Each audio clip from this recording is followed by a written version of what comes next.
All right, welcome to the Hunt360 podcast. We're here live in Salt Lake City at the Western Hunting Expo. I'm E3 King, and I'm here with founder of Hunt360, Jeremy Williams. We have a special guest today, Aaron Schmaus of the Primitive Republic podcast. Aaron, how you doing today? I'm great, man. It's been a great expo so far. Yeah, I agree. So what's your favorite thing you've seen so far at the expo while we're talking about expo?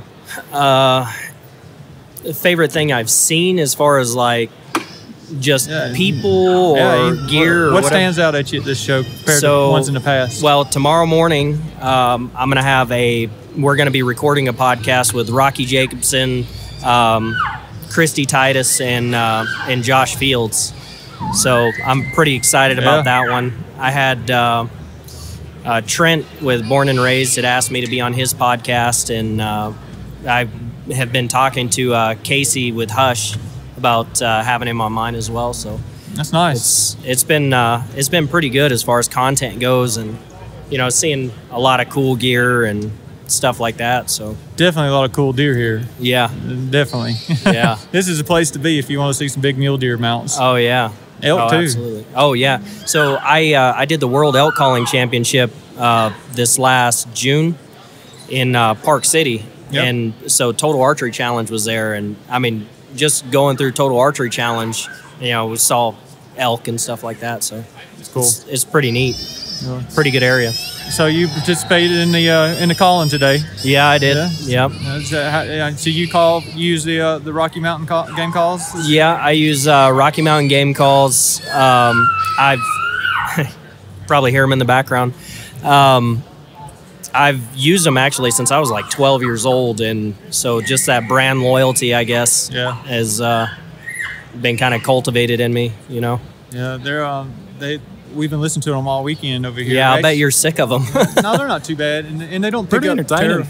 They don't pick up terrible on the mics. We went back and listened to it, and you can hear them, but they're not that bad. Yeah. So I'm so something I didn't know that they had come out with yet was their little bullet calls for predators. I saw that. Yeah, that's pretty sweet. They catch all the kids' attention when they walk by. Yeah, they do. The booth with them things. Yeah, they're good at that. Yeah. So tell us a little bit about your history. What got you into hunting as a kid? And so I grew up in Montana, just south of Helena, and my grandpa was the president of the Montana Outfitters Association and the vice president of the North American Guides Association. And so we lived with my grandpa and my mom and stuff like that at the time. And so, we'd go out on the guided hunts with him as he was taking people out, and, we'd horseback in and go fishing and just all kinds of stuff like that, stuff that a lot of people dream of doing. And I got to live that really young, so I had a really strong appreciation of the outdoors. Just from a really young age, we were constantly outside. Yeah. And so I went off, joined the military, and after the military, I came back with a lot of problems and stuff like that. Just mentally, I wasn't in the right place, and one day I was on a hunt in Montana, and it was just a real pain in the butt. And I hadn't seen anything. I'd been out there for a couple days, hadn't heard anything. I'm beating my butt up this hill and sweating and just really getting down on myself. And I get to the top, and I just throw my pack down, turn around and sit down, and I looked out over everything and just I was overcome with emotion. Like I started crying. And that sounds, a lot of guys out there are gonna be, you pansy, whatever. Man, but you don't sound like that. I've been there, so I know exactly what you mean. It's like, and that's one of my big things too that I talk to different veterans about and everything is, vulnerability is a very powerful thing, and even at that time, I thought I was a pansy for being vulnerable. I didn't tell anybody that for probably a few years that I had just bawled on top of this mountain, like boo-hoo, snot running down my face. And I mean, just let it out. Yeah. And, you know, afterwards I was like, wow, you know, that it was so powerful, you know? And, I realized that, you know, through the outdoors, I was able to kind of clear my mind and clear my soul, I guess, if you know, if you're a spiritual person or whatever. But so I continued with the outdoors and started I got really excited about bringing new people out. And, you know, I wanted other people to be able to experience the same things that I experienced, you know. So I went on quite a few hunts, mostly by myself, for a long time. And I ended up having one of my really good hunting partners. He was former military, served 4 tours, several IEDs, like all kinds of stuff like that. And so a guy I really, really trust, and he goes, hey, I got this friend that wants to learn how to hunt. Would you be interested in taking him with us to Montana? And I was like, yeah, sure, you know, send me his number. I kind of wanted to vet him and see what he was like. You know, no offense to all the bigger guys out there, but, you know, I hunt hard. And you don't want to kill him. Yeah, well, I don't want to kill him, but at the same time, I don't want to be, you know, dragging ass and just kind of, you know, lollygagging around. You know, I want to get it done, get in there, all that kind of stuff, you know. And I'm kind of the hit it hard kind of guy. And so I talked to him and everything and went over gear list. Like, I had to teach him everything. Well, me and my buddy Dave had to teach him everything. And so, I mean, we went through gear, backcountry nutrition, how to prepare for it, just you name it, like how to shoot his bow. I mean, I remember giving him instructions over the phone, like he had an earpiece in, and, you know, I'm telling him how to anchor his bow and like all kinds of stuff. I mean, it was like cultivating a kid to learn all this stuff. And it was such a cool experience, you know. And so I really wanted to share that kind of stuff. So, yeah. I mean, I'm sure you built a friend forever. Oh, absolutely. He's one of my ride or die kind of friends, you know. He's, he had, sounds a little morbid, but him, Dave, and I were joking through text message that, so he had just bought a plane. He's a pretty wealthy guy, you know, obviously. And he had just bought a plane. He said, hey, I'm going to fly us up to Alaska, and, you know, we're going to go and we're going to get a moose and everything, and we're going to come back with moose meat, and we're going to die in a tragic plane crash or something like that, you know. I'm like, you know, we're all joking about that, you know, but, you know, if I have to go out, that's the way I want to do it. I want to go out doing what I love, you know. Right. So. It's pretty cool. You know, spending time, dedicating your time to somebody like that, it's a calling, you know. Once you, you know, especially with the youth as well. You know, doing the same thing with the youth. Absolutely. Building a foundation for them, and so they'll pass it on, you know, for generations to go, hopefully. I mean, yeah. So everybody we have on here always ask, what got you in hunting? And, you know, 95% of the time it was them as a child hunting spending time with their family. And and the other 5% is I did it with a friend and their family. Yeah. So there's always a family involved in that aspect of introducing them to the outdoors. So if you're that friend, you know, introducing them, somebody that doesn't have a family in the outdoors, it lasts forever. Well, and that was, you know, the really cool thing too, you know, it doesn't, and like you said, it doesn't just touch that one person, you know, because like my buddy Joe, bringing him out for his first time, he he's now like getting his kids out there. He took his kids ice fishing for the first time in North Dakota, and you know, they're like, wow, this is awesome. You know, they froze their butts off, but they were like, you know, this is really cool. And, you know, they got to see all these cool things while they were out there. And, you know, so now he's talking about taking his son Jack hunting, and, you know, his daughter's fishing, and, you know, all this kind of stuff. And you started that foundation for that whole family. Exactly. And, you know, and hopefully their kids and their kids' kids will have this connection with, you know, where, like the wild within, you know, where their food comes from, all that kind of stuff. So that's awesome. I mean, I know it takes a lot of time and dedication to do that, but it's definitely well worth the time, and you'll be blessed. God bless you for what you do. So. Yeah. Oh, you gotta hope he will. I mean, there's no doubt he will. So you said you wrote a book here. You brought us a copy of your book, 10 Rules for Finding a Good Hunting Partner. So I know what you said, a lot of that goes into this book. Yeah. So tell us a little bit about what you got here. So Joe, like I said, we had taken him out on his first ever hunt, and it was a pre-rut archery elk hunt in Montana, backcountry, backpacking in, all that kind of stuff. Yeah. So, I mean, one of the hardest freaking hunts that you could start out on. And which, by the way, he had a shot at 2 different bulls within 20 yards. I was able to get him within, and that's just like unheard of. You know what I mean? What are the statistics on that? And he missed both times. So we'll say that. But, you know, just have the opportunity to even have that was really, he was ecstatic about it, you know? Yeah.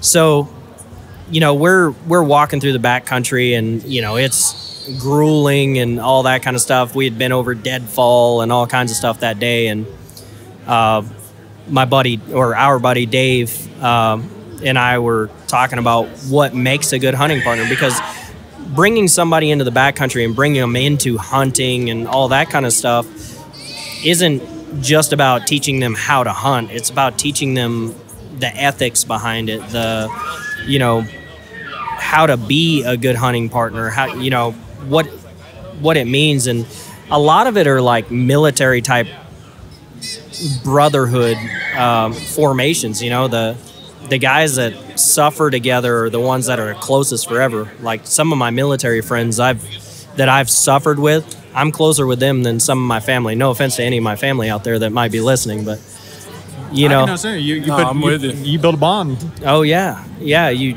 Fight. And it's tested through suffrage, you know. So we're going over all these rules and that we were coming up with. I guess they're more guidelines, but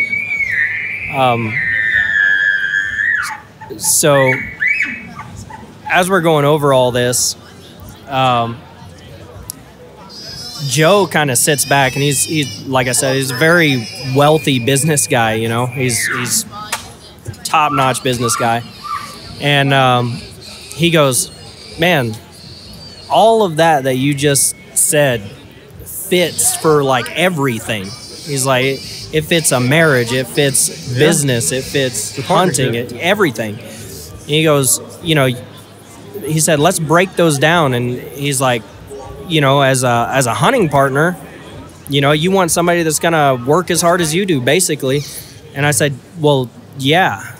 And he goes, well, it's the same thing in business. You don't want a hunting or a business partner that's going to be slacking, and, you know, you're in there working Friday night at, you know, 10 o'clock when you could be out partying or whatever, and he's kicking back, drinking a few beers or whatever. You know, that's just not the way it works. And you've got to know how to compromise. You've got to know how to teach. You've got to be willing to teach, and, you know, just all of these different things, all of the different rules that I have in there. And he said it all fits for just all encompassing. So I used 10 rules for finding a good hunting partner, as hunting is kind of a metaphor for, you know, finding these people, even though it's very strongly worded for hunting.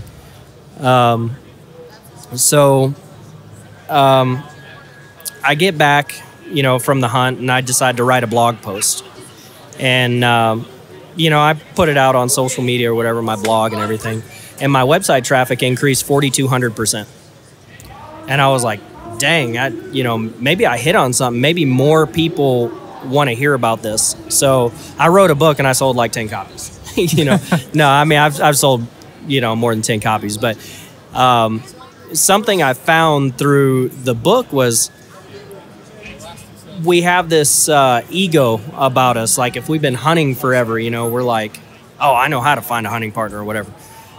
Well, yeah, but it's still entertaining to read about that kind of stuff, and it's good to pass on to other people, And sometimes it's good to remind ourselves, and maybe you just thought you had a good hunting partner. Exactly. And a lot of my experiences with how I came up with, how Dave and I came up with the rules were through trial by fire. We had guys that weren't willing to teach, and because they didn't want you to get the bigger buck than them or the bigger bull than them or whatever. They felt threatened by it for some reason, or they weren't willing to compromise. It was my way or the highway. They didn't want to learn. They didn't think there was anything they could learn from somebody younger than them or somebody newer than them.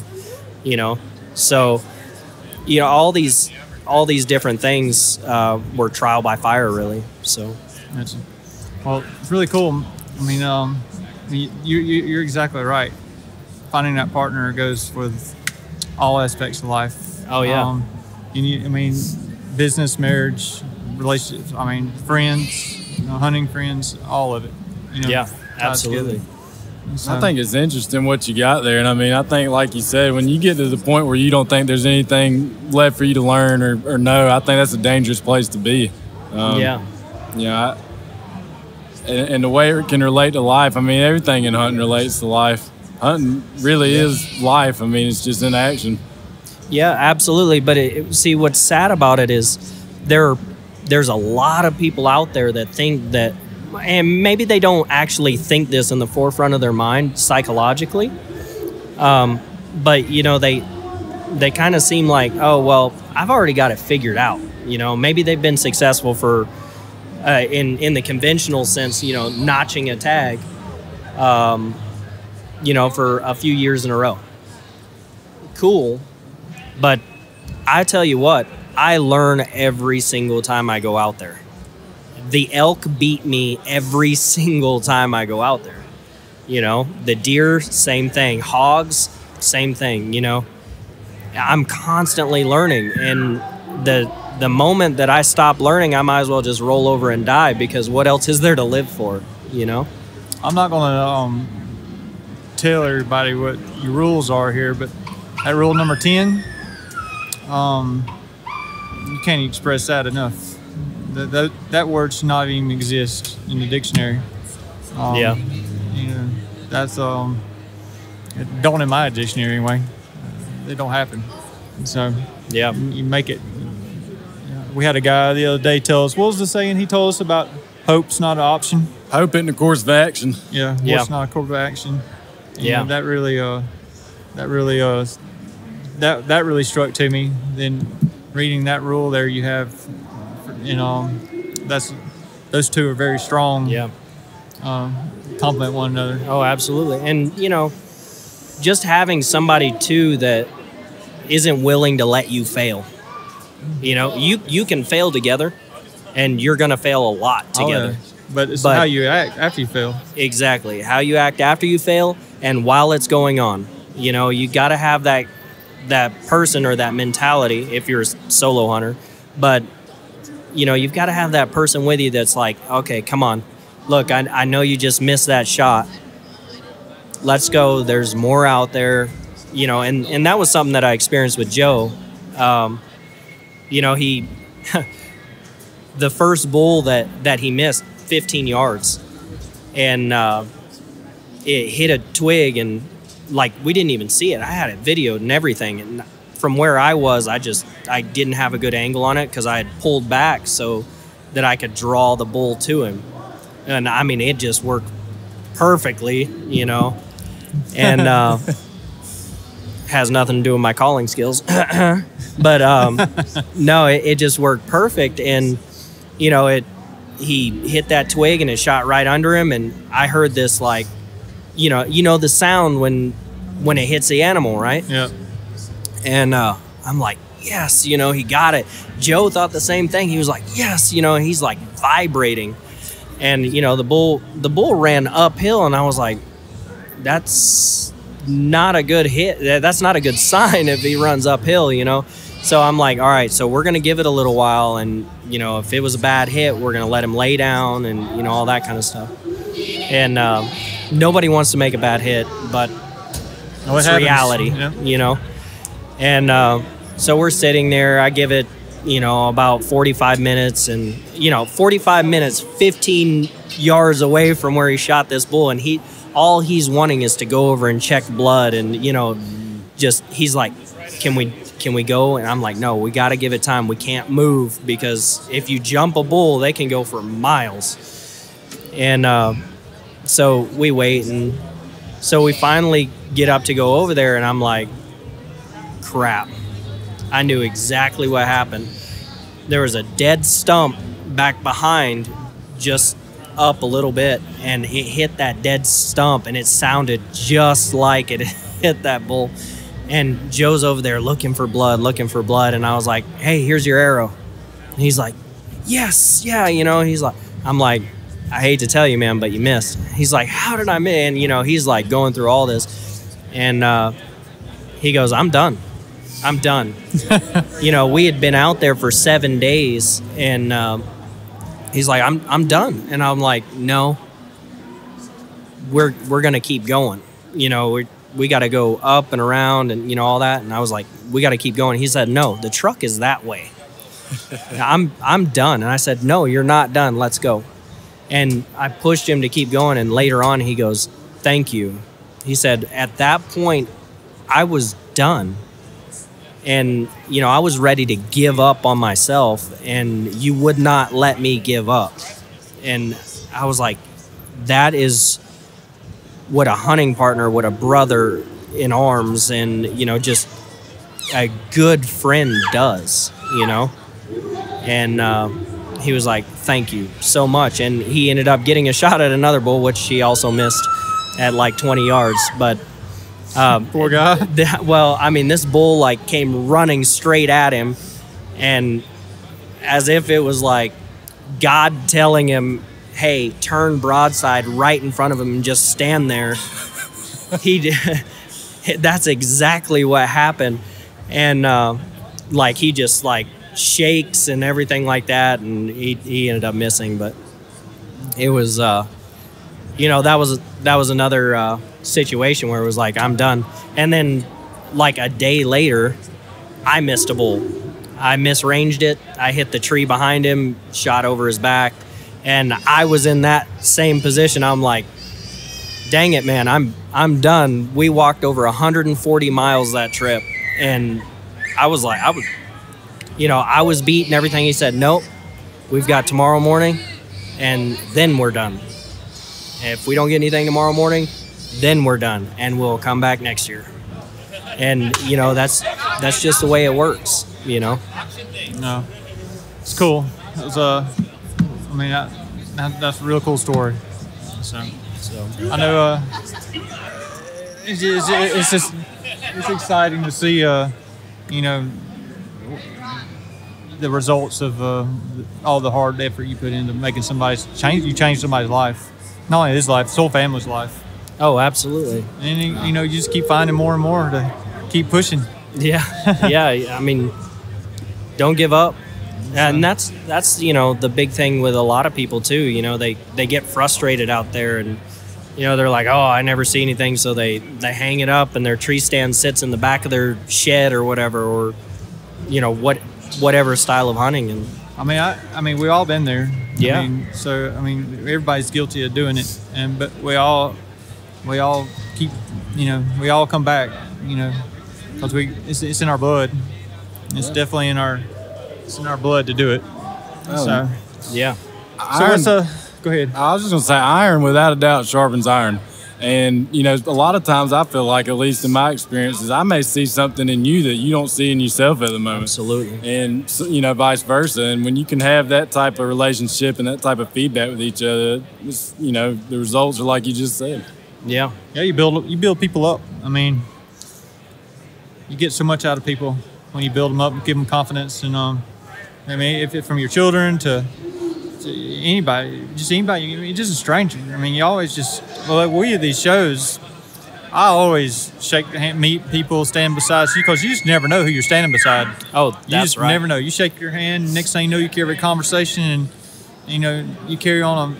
Well, and I think that's really important too, because so last night I'd gone out with some of the guys from Rocky Mountain, and we're standing around talking. There's some younger guys that are coming up, and yeah, not that I'm old, but you know, younger than me, you know, and you know, they're like, you know, I really want to get into the outdoor industry, and then they start talking about, oh, I don't like this, I don't like that, and you know, they start bad mouthing companies and bad mouthing different people in the industry, and I'm like, guys, there's too much fighting amongst ourselves that it's going to do is separate us as a united front. And you know, the old saying, divide and conquer, you know, not to mention, like you just said, you have no idea who you're standing next to, you know. Nope. I mean, you could be Donald Trump's brother for all I know, and I'd be talking politics, saying how I don't like Donald Trump, and you know, and whether I do or do not, you know, I'm not getting into politics. It's just, I'm just using that as an example, but you know, it's true. You don't know who you're sitting next to. You're exactly right. Or, I mean, you could shake your hand this is what's even better. It don't matter. This guy, you could be standing next to a CEO that's making $100 million a year, That's or right. somebody that makes $10,000 a year, and they all consider themselves, they're all on an equal playing field at these events. They all are considering themselves hunters and conservationists and in their own way, and they all respect one another. Absolutely. I sold real estate there for a while, and one of my best clients, he graduated the 3rd grade, and he owned several subdivisions and rented all these houses out in several subdivisions. But if you were to look at him, he drove an old 80s F-150, and not even like, you know, a fixed up nice, you know, F-150. He kept it running, and that, you know, that was all he really cared about. He'd come in jean pants, you know, they're dirty. He liked working out on his little ranch, and he'd come to closings and stuff like that on, you know, he'd have a hole in his pants and, you know, all kinds of stuff like that. But he was one of the more wealthy guys that I think I've ever met in my life. You never talked about it. Yeah, never ever talks about it. Well, I've got a quote, and it's actually in my room on my wall. And I honestly don't even know who said the quote, but it says that every man I meet is my superior, and that I learn from them. That's a good and, quote. And man, I keep finding that more and more true. But regardless if it's the $100 million guy or the 10,000 guy, you can learn from both of them. Oh, absolutely. Plain and simple. Oh yeah, they were both born no pants on. Yeah. Oh, that's right. I heard that saying once before. Yeah, it's absolutely true. It's absolutely true. So they both have their equal educations, and like you say, you can learn from both. So what's your guys' goal as Hunt360? Our goal? Yeah. Our goal is to make it our platform just an easy way for hunters to connect directly with the things they like. From the hunting trips or the species that they look for, I want them to market themselves. So, you know, when Hunt360 was created, I had to let these beagles go. It's ridiculous. Anyway, my goal was to create Hunt360 as a way for me to market myself to outfitters. For outfitters to come to me and want my business, instead of me spending 40 hours trying to find a hunting trip that's right for me, and because time is valuable. And so I created a way to match hunters with outfitters that way. Nice. And so hunters, I can put myself out there on the Hunt360 platform, outfitters can find me and start messaging me.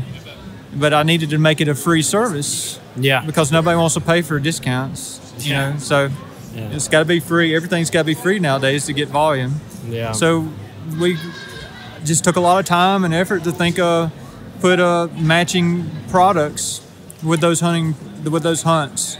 So we do, you know, the artificial intelligence of the site where you like your favorite companies and that's what you see.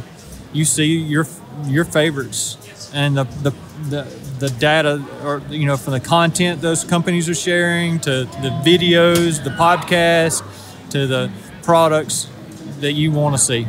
And our goal is to make it easy for hunters to find all that information in one spot to save them time. It's all about time.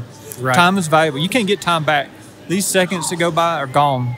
Yeah. So we need to use them wisely.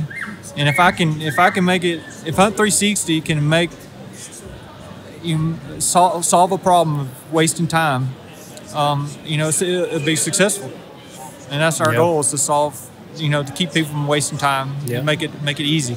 So where are you guys mainly? Are you just all over the United States, all over the world? All over the United States. Okay. So what do you think North America. Yeah. So okay. So what do you think about the rules that, or well, the licensing changes that came through with Montana taking away the devoted tags from guides? What tags? The devoted tags from guides. It used to be, and actually the reason I asked is because my grandpa was one of the ones that fought to get those tags devoted to outfitters. Yeah, devoted to outfitters. And you know, now they took that away. So now it's straight going to the hunter. And the hunter applies, gets the tag, then he gets to choose the outfitter that's in the area that he drew the tag. Right. Instead of going through, like New Mexico has the same allotted outfitters, you know, for like the system you were talking about. Right, and I think Alaska does too, don't they? Yeah, Alaska does some of their hunts, like the toke sheep hunt and some of the Kodiak, you know, bear goat hunts. I mean, I'm not a big tag guy, but I know a little bit because I apply for tags all over, and E3's starting to do that as well. But you know, it goes both ways. For a hunter, it don't bother me as a hunter because I'm still applying for that tag. But for an outfitter, it's great for an outfitter because it assures him, you know, my guy, if he gets the tag, he's coming with me. So it helps build a security for him, for his company. Yeah. But things change, and you got to go with it, or you got to change, or you got to step up and make a change, or you got to change it back. So. Yeah, I was just wondering because you were talking about you guys, you know, work with finding guides and all that kind of stuff. So we really don't do much stuff on the tag side of things, but the outfitters on our site, they all have profiles. They create a trip for sale in an ad, and then if they tag their when they tag the species that they're selling, it matches that hunt to hunters who are looking for those type species. Gotcha. So a hunter it goes both ways. A hunter can look at the ads and message the outfitters directly, or the outfitters can look at all the hunters who have the same interest and start messaging them directly. So it goes both directions. It's great for outfitters. Yeah. It gives the outfitters absolutely zero customer acquisition cost. Well, and the great thing is if you can, almost like a better business bureau of like outfitters, you know, oh, this guy's maybe has like a C rating, and you know, or this guy has like an A rating, a non-biased kind of assessment. Yeah, well, especially when you start putting reviews, you know, the outfitters write reviews. I mean, the hunters write reviews, and the outfitters can write reviews. We'll be able to write reviews on the hunters as well. Right. So for the next outfitter can look at the hunter and say, well, this guy performed very well in his last hunt. You know, that's coming. That's not happening yet. But that's our goal, is to get, you know, more and more about reviews. So when hunters can interact with our site, they're interacting with products, they're writing reviews on products, those reviews help tag those products with what other hunters are looking for as well. Yeah. And the hunters keep the integrity of the site by doing that, whether it be products, outfitters. I mean, they really are the police of it when you go that way. Yeah, they are the core, and it does. E3 said it right. It keeps integrity because it's user based. It's not sponsors. It's not. There's no other influence. It's all based on what the user are doing, their interactions within the site.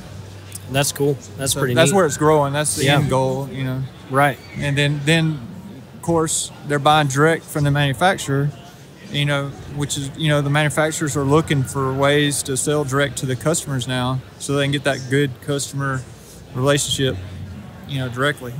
Yeah. Okay. That's pretty neat. Yeah. I like that system. Plus our podcast too. I mean, we're creating all the social content. We want users to find all their, you know, all their podcasts in one spot, all the YouTube videos in one spot, social media. They can comment on the post and comment on the videos. Then we're working towards tagging products to the videos, so our site will recognize, hey, this video includes these products, and then here's the products. Here's links to go buy those products. Yeah, right there off the videos. That's pretty cool. So that's the end goal. Yeah, it just takes time. Cool. I mean, we've been working on this over 2 years. So, have you gotten a lot of backing for it? Like a lot of, I guess, good vendor backing and good response and stuff like that. Yeah, the vendors absolutely love it because it's driving traffic right back to their website, Sell Direct. That's awesome. They love it. It's just it just takes consistency in time and good partnerships to work with. So it definitely takes time. Yeah, so it takes that good partnership to see that same end goal and have that same and work towards it. We got a great team. Yeah, I mean, it's no doubt we have a great team here at Hunt360. That's really cool. We've been through a few people, and overall everybody's contributed. Even the ones that aren't with us no longer, they contributed to where we're at now. Good deal. Everybody's been good. That's awesome. So. Yeah, sometimes it's pretty frustrating, especially for new people getting into the industry, which I'm not long into the industry, but you know, it's starting out, man. It's like you gotta last. Once you last, you just gotta keep taking those punches and get back up, you know. But it's so hard sometimes to. Some guy just comes walking over here with set up the whole camera crew right here beside us. Yeah, I know, right?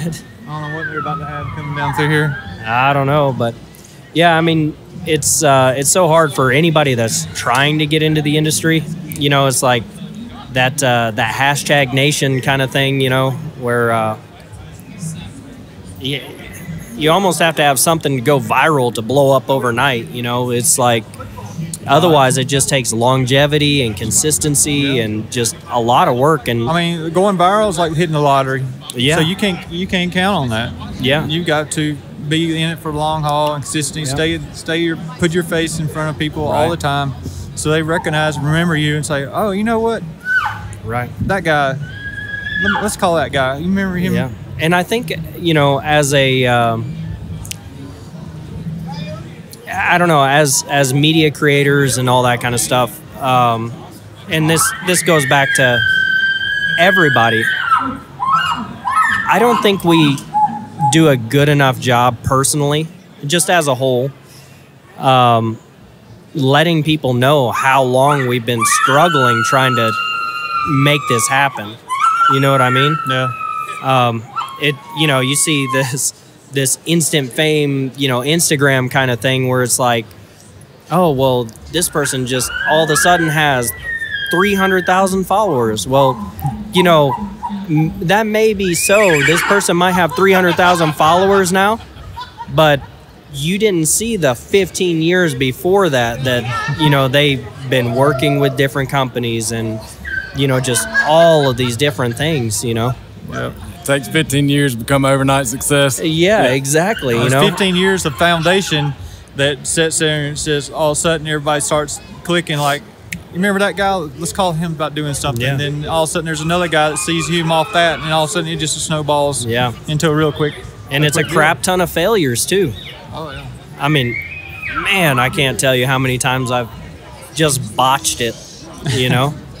But you just got to keep going and keep So what's trying. your goals? Where do you want to end up in life? In the grave eventually. I think we're all doomed to it at some point. But no, I mean, the big thing for me is I want, you know, who was it that said, what do you want written on your tombstone? You know, what were your accomplishments and stuff like that? And I want to know that when I left here, it was better than when I got here, you know? Or maybe if it had gotten worse, which arguably you could say that things have gotten worse in a lot of ways, but that I made an impact to make things trend towards being better, you know? You know, conservationally and, you know, protecting our public lands and our streams and our wildlife and educating people to get back to their roots with where their food comes from and just being more self-sustainable, I guess. Yeah, you know, you want to be a great educator. Yeah, not everybody can hunt, you know, but you know, I use this with when I was doing seminar for REI, and this guy had come up to me, big old muscle-bound guy, and he's like, "I can't believe you would kill these animals, and you know, you don't even give a thought to it."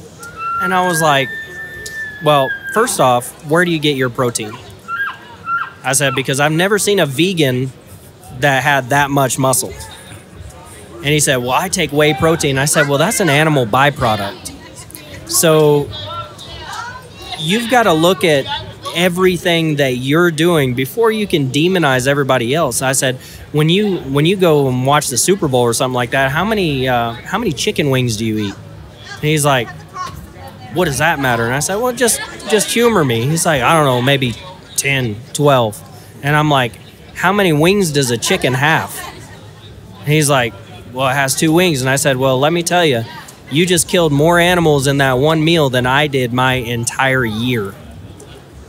And he goes, "Wait a minute." And like, he just like, you could see this, what just happened kind of look on his face. And he goes, and he really settled down, and I was able to talk to him, you know, and say, "Look, I'm more conscientious about how I get my food because I eat everything unless I donate something to an elderly person or somebody who can't hunt or maybe has a hard time making it in life.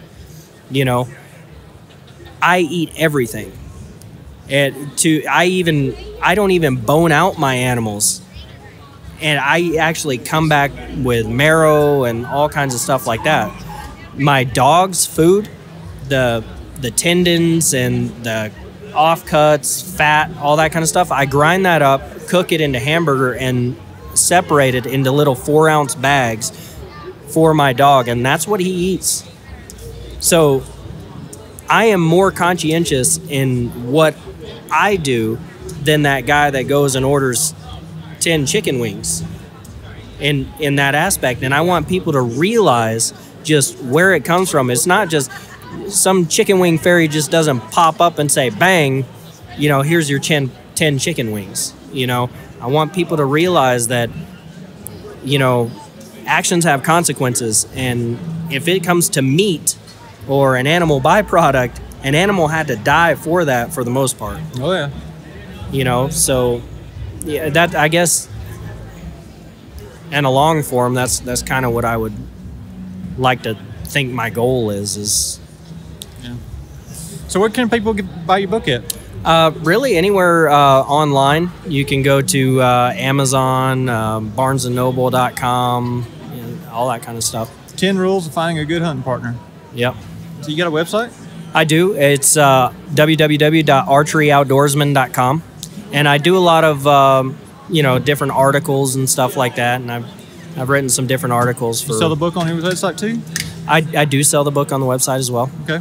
Yeah. What about your Facebook, Instagram? Yeah. So Facebook, I've got two actually. It's Archery Outdoorsman and the Primitive Republic podcast. And then same thing with Instagram, the Primitive Republic and Archery Outdoorsman for Instagram as well. And Go Wild. Are you familiar with Go Wild? Yeah. Yeah. Brad Luttrell's a good friend of mine, and so I have a Go Wild account, and you can just find me at Aaron Schmaus, AARONSCHMAUS, on Go Wild as well. Nice. So.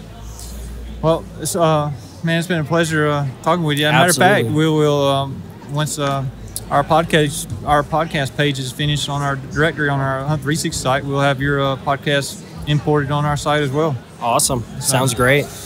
Well, thank you, Aaron. It's been a pleasure sitting here and talk with you. Yeah. Thank you very much for the opportunity. And thank you for your service to our country as well. Yes, sir. Absolutely. Thank you, buddy. Yeah.